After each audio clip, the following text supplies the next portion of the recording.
Let's talk about pre-workout. This is a big one in the exercise fitness world. What actually matters? What should we be taking before a workout that's optimal? Okay.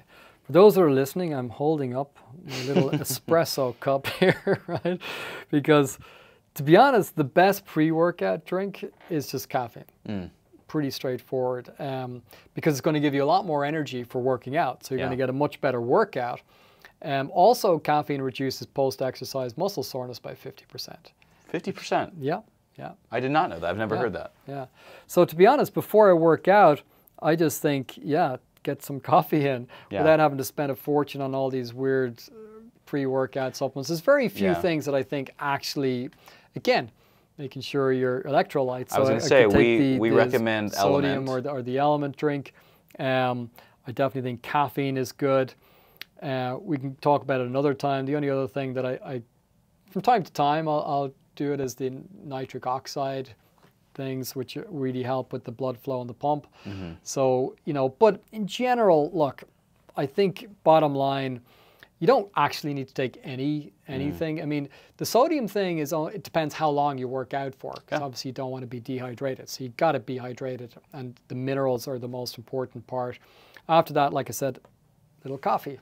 Yeah. And even that, I think, is going to be for most people. That's you don't need. I also love pairing caffeine with a little bit of L-theanine, which is an amino acid, which really helps for focus. It just like locks me in the zone. Another thing to consider doing there, I think Huberman goes into that, the relationship of partnering those two together. I think it's something that's also important that people should hear, because I think everyone gets so addicted to their different pre-workout drinks. Maybe consider not having to have it before every single workout. You don't want to get stuck in that place where you can't work out unless you have your exact formulated, pre-workout thing. We get a little bit too stuck in our ways, and so I think it can be good to, Yeah, I mean, some of that can be placebo, Sure. Oh, if I'm not wearing my lucky shoes, it's not going to work. Yeah. I'm going to have a terrible game or whatever, So sometimes it can be so psychological.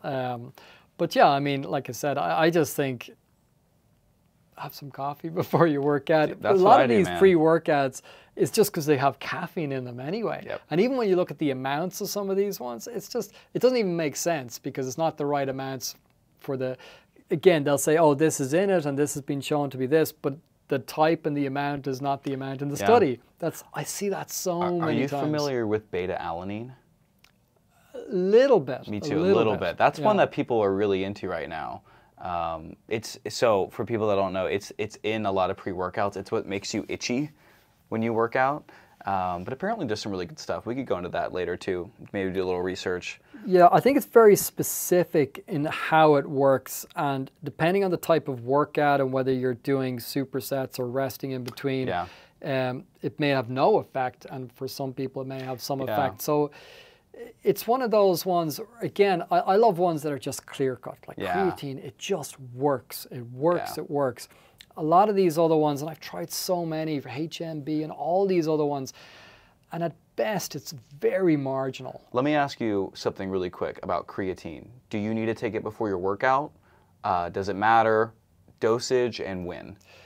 It doesn't matter when you take it, because it actually takes a number of days. In fact, it could be a couple of weeks before it builds up in your system to have the right amount. So it's not something that you just take it and you've got it in your system 5 seconds later. I wish it was, but no, you have to build it up, and that's why a lot of the supplements say, "Oh, load up 4 times the dose for 5 days." Yeah. Now you won't get any better results long term, but obviously you will have more. It'll just kick in quicker. Yeah. So I just generally say, look, take 3 to 5 grams every day. And just keep it in the system. Just take it. You're going to have optimum doses at that point. Yeah. That's fine. Awesome. So, yeah, don't worry about it. Cool. Well, this has been a fun conversation. Well, let's leave it at that for now. Guys, we're going to come back with a part 2 of supplements, because we realized halfway through this that there's just so much we want to get into, and we want to make sure we have enough time dedicated to it. Yeah, and it is a fun area, because it's one of those things where, I'm big into, obviously, exercise, nutrition, other lifestyle factors, but taking a pill, a lot of people love that. Oh, yeah. So at least if you do it, not because you're you know, your metabolic health is terrible and then you got to be on medication. Yeah. But you're going to take something that's actually going to have a positive impact. And I think some of those ones that we covered, again, I'm going to go back to that fish oil, phenomenal. And those 5 basic ones, I think just for everybody is going to be great and really, truly jump up your level of health.